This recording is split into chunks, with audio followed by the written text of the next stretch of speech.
राधे दोस्तों, welcome back to my channel hope Yatra. कैसे हैं आप सभी? आई होप आप सब बहुत अच्छे होंगे और बहुत ही अच्छे से आपकी पढ़ाई लिखाई भी चल रही होगी। तो एलटी का रिज़ल्ट आ गया है दोस्तों। जिनका जिनका सिलेक्शन हो गया है उनको तो बहुत बहुत बधाई, और जिनका नहीं हुआ है उनको होपलेस होने की कोई ज़रूरत नहीं है। ज़्यादा टेंशन ना लें, आगे आपके पास बहुत सारी अपॉर्चुनिटी है। अगर आपने एलटी फॉर्म फिल किया है तो आगे की परीक्षाओं को का भी आपने फॉर्म ज़रूर फिल किया होगा, जिनका कि एग्ज़ाम डेट भी आ गया है। इसलिए आपको परेशान होने की ज़रूरत नहीं है, और अपने हिसाब से अपनी प्रिपरेशन को और धार दीजिए। जो गलतियां आपने एलटी में किया है उसको मत कीजिए आप। और दोस्तों, सबसे ज़्यादा चौंकाने वाली बात जो आई है कि वैसे तो लोग कहते हैं कि महिलाओं का 2-4 नंबर कम होता है तो सिलेक्शन हो जाता है, लेकिन इस बार ऐसी चीज़ें देखने को मिली हैं कि महिलाओं का 90 प्लस में सिलेक्शन हुआ है और पुरुषों का 70 प्लस में हुआ है, यानी 70 प्लस में हुआ है। ये बड़ी बात है। कहाँ ऐसा लगता था जैसे कि महिलाओं को प्रेफ़रेंस दिया जाता है, बट अब ऐसा नहीं देखने मिल रहा है। ऐसा लग रहा है जैसे कि पता नहीं किस हिसाब से क्या कर रहे हैं। मुझे ऐसा लग रहा है कि क्योंकि महिलाओं की सीटें कम होती हैं तो और उसी हिसाब से सिलेक्शन भी किया जाता है, तो मुझे लग रहा है सीटों के हिसाब से उन्होंने ऐसा किया है, क्योंकि पुरुषों का ज़्यादा है और महिलाओं का कम है तो उस हिसाब से किया है। तो जिस भी भाई बहन का नहीं हुआ है उन्हें टेंशन लेने की ज़रूरत नहीं है, परेशान बिल्कुल ना होइए। आप फिर से नई रणनीति बनाइए और आगे वाले एग्ज़ाम के लिए बिल्कुल जी जान से लग जाइए। अभी आपके पास बहुत सारी अपॉर्चुनिटी हैं, इसलिए किसी भी चीज़ को इग्नोर नहीं करना है, ना ही किसी ऐसी चीज़ का जो हमारे हाथ से निकल गया है उसका रोना लेकर के बैठना है, ना ही कोई टेंशन लेना है। तो आप सब पढ़ते जाइए, जैसा कि मैं बार बार आपसे कहती हूँ। तो जो लोग ऐसे लोग हैं उन लोगों का क्या है, सबसे पहले तो आप जिस एग्ज़ाम को देना है उसका सिलेबस उठाइए। मैंने आपसे 20 बार कहा है कि आप सिलेबस को सबसे पहले प्रेफरेंस दीजिए, क्योंकि देखिए बहुत सारे लोग अब रो रहे हैं जिन्होंने कोचिंग में एडमिशन लिया था। कोचिंग वालों का क्या है, देखिए मैं किसी को गलत नहीं कह रही हूँ, उनका जो काम है वो करेंगे, भाई मेहनत करते हैं, मैं ये नहीं कह रही हूँ कि कोई मेहनत नहीं करते हैं, लेकिन उनको इससे मतलब नहीं है ना दोस्तों कि आपका सिलेक्शन हो रहा है या नहीं हो रहा है। उनको तो बस अपनी दुकान बेचने से मतलब है। वो दुकान लगा रहे हैं, बेच रहे हैं, और हम जैसे लोग ले भी रहे हैं। मैंने भी लिया है, ऐसा नहीं मैंने नहीं लिया है, लेकिन हम ऐसे कैसे जान पाएंगे किसी को ऑनलाइन कि क्या अच्छा है क्या बुरा है, या ये जो कह रहे हैं वो सही है। ये भी तो एक बहुत बड़ी बात है। तो इसलिए सेल्फ़ स्टडी पे ज़्यादा फ़ोकस करिए, मेरा तो यही मानना है। हाँ, यूट्यूब पे जो आते हैं क्वेश्चंस उसको आप देख सकते हैं, अगर आपको वैल्यूएबल लगता है तो, वरना आप खुद से पढ़ाई करिए, वो सबसे ज़्यादा इम्पॉर्टेंट है और सबसे ज़्यादा बेनिफिशियल है, यकीन मानिए। और पता है दोस्तों, एक बार अगर आप किताबों में लग गए ना, आपका मन लग गया किताब पढ़ने का, तो विश्वास करिए आपको यूट्यूब में इंटरेस्ट ही नहीं आएगा। इसलिए ज़्यादा इधर उधर भागने की ज़रूरत नहीं है। जितना आप अपने आप को एकदम से मतलब एकाग्र करके पढ़ना स्टार्ट करेंगे उतना ही आपके लिए अच्छा होगा। तो इसलिए सारी चीज़ों को भूल जाइए, जो खो गया उसको भूल जाइए, जो पाना है उसके लिए फिर से उठ करके खड़े हो जाइए। सिलेबस फिर से देखिए, बिना सिलेबस देखे स्टार्ट मत करिएगा। सबसे पहले आप ये ट्राई करिए जानने का कि जो एग्ज़ाम आपको देना है उसमें आपको कौन कौन सा चैप्टर रेडी करना है, और जिनका एग्ज़ाम बहुत पास में है उनको अगर वो पढ़ चुके हैं थोड़ा बहुत तो ज़्यादा परेशान होने की ज़रूरत नहीं है। वे मॉडल पेपर के थ्रू भी अपनी पढ़ाई कर सकते हैं। पीवाईक्यू तो रेडी हो ही गया होगा उनका, लेकिन अगर जिनका पीवाईक्यू रेडी हो गया है और सिलेबस 1-2 बार पढ़ लिया है और समय कम बचा है, तो उनको क्या करना है, उनको मॉडल पेपर उठाना है, एक नया रजिस्टर या बड़ी सी कॉपी लेनी है, जिसमें आप जो क्वेश्चन मैंने पहले भी आपसे कहा है कि आप टेस्ट लगा रहे हैं, तो जो क्वेश्चन आपका नहीं आ रहा है उसको पहले तो आप ट्राई करिए जानने का कि क्यों गलत हुआ, ये मुझे आ नहीं रहा था या मैंने जल्दबाजी में गलत करा है। क्योंकि मैं भी टेस्ट लगाती हूँ ना, यकीन नहीं करेंगे आप, जो क्वेश्चन मैंने लिखा है, स्पेशली लिखा है, पढ़ा है, कई बार पढ़ा है, वो भी देखो अचानक में तो ऐसा लगता है कि अरे ये कहाँ से आ गया। फिर बाद में जब एनालिसिस करो तो लगता है अरे भगवान, इसको तो मैंने पढ़ रखा है, लिख भी रखा है, ये तक होता है। तो इसलिए बहुत ज़्यादा अलर्ट होने की ज़रूरत है, बहुत ज़्यादा रिवीजन करने की ज़रूरत है, क्योंकि हम जो लिखे रहते हैं अगर हम बहुत दिनों तक उसको छोड़ देते हैं, रिवीजन नहीं करते हैं, तो फिर वो भी हम गलत करके आते हैं।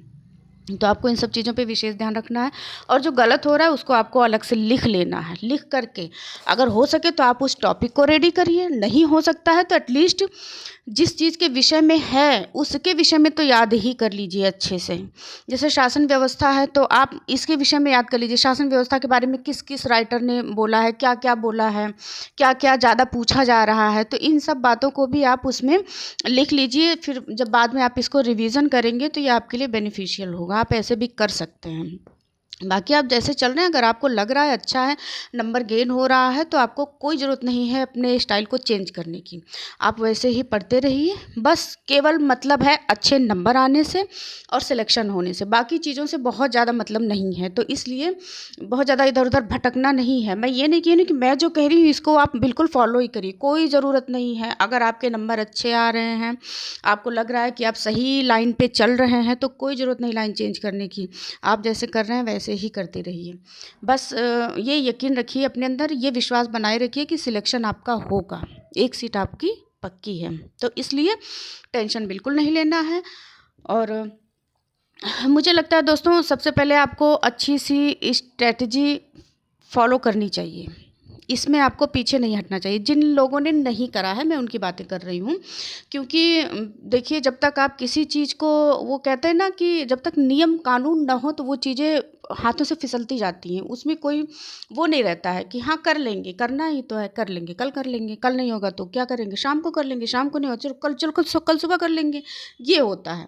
लेकिन अगर उस चीज़ का हमने नियम बना लिया कि कल ही के कल हमको ये टॉपिक ख़त्म करना है, टॉपिक भी ख़त्म करना है और इसका टेस्ट भी लगाना है, तो अगर अगर हम नहीं करे रहते हैं तो फिर हमें रिग्रेट होता है, हमें ऐसा लगता है कि हमने कल प्लानिंग किया था लेकिन हमने इसको पूरा नहीं किया है। तो इसलिए योजना बहुत ज़रूरी है दोस्तों, आप प्लानिंग ज़रूर करिए। ऐसे ही अंधे कुएं की तरह ना पढ़ना शुरू कर दीजिए कि जो मन किया जब मन किया उठा लिया पढ़ लिया छोड़ दिया, ऐसा ना करिए। आप नियम से पहले एक छोटी सी डायरी लीजिए या कहीं भी कॉपी के पीछे ही अपना लिख करके आप ऐसा कर सकते हैं कि पहले आप लिखिए कल मुझे इस जैसे जितने यूनिट हों आपके सब्जेक्ट में, तो मेरे तो पॉलिटिकल साइंस में 6 यूनिट हैं, तो आपको अगर ये पता है कि 6 यूनिट हैं तो मुझे फर्स्ट यूनिट में ये चैप्टर रेडी करना है। एटलीस्ट आप इतना तो कर ही सकते हैं, नहीं पूरा यूनिट पढ़ सकते हैं, मानती हूँ एक दिन में एक यूनिट ख़त्म करना तो बहुत ही मुश्किल है, नहीं हो पाएगा। मैंने भी एक बार प्रयास करा था तो मेरा 6-7 दिन लग गए थे, वो भी एकदम जी तोड़ मेहनत करने के बाद। तो इसलिए जितना हो सके बस उतना ही करिए, ज़्यादा लोड लेने की ज़रूरत नहीं है कि मुझे एक यूनिट ख़त्म करना है, नहीं ये सब मत सोचिए। आप इतना सोचिए कि जितना आप कर रहे हैं वो आपका हो सके, उसमें से अगर क्वेश्चन आ रहा है तो वो आपका गलत ना हो, इस पे आपको विशेष फोकस करना है। तो इसलिए आप ऐसे कर सकते हैं, पहले उसको आप लिख लीजिए शाम को सोते समय, फिर अगले दिन शाम को आप अपने आप से मिलिए, वो डायरी उठाइए कि आपने जो भी चैप्टर लिखा है, जो भी टेस्ट क्विज जो कुछ भी लिखा है उसमें कि कल हम इसको पूरा करेंगे, क्या आपने पूरा किया।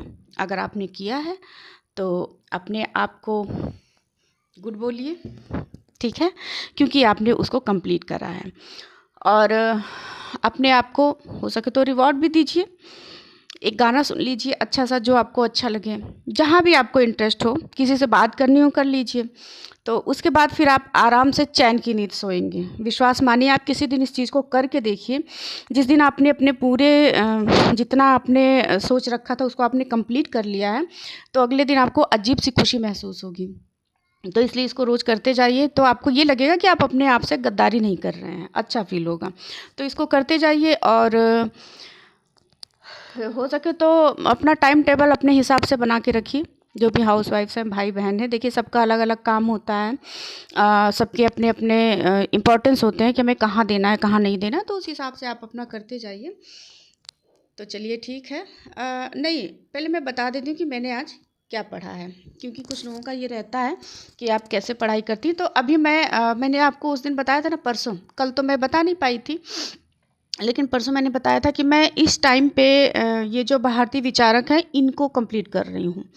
तो क्योंकि ये पहले से ही हमारा पढ़ा हुआ है, बहुत ज़्यादा इसमें मेहनत करने की ज़रूरत नहीं पड़ती। हाँ, लेकिन रिवीजन की ज़रूरत तो पड़ती है दोस्तों, क्योंकि जब हम भूल जाते हैं, जैसे आज ही मैं एक क्विज लगा रही थी, तो गोपाल कृष्ण गोखले महात्मा गांधी और जिन्ना दोनों के ही राजनीतिक गुरु हैं।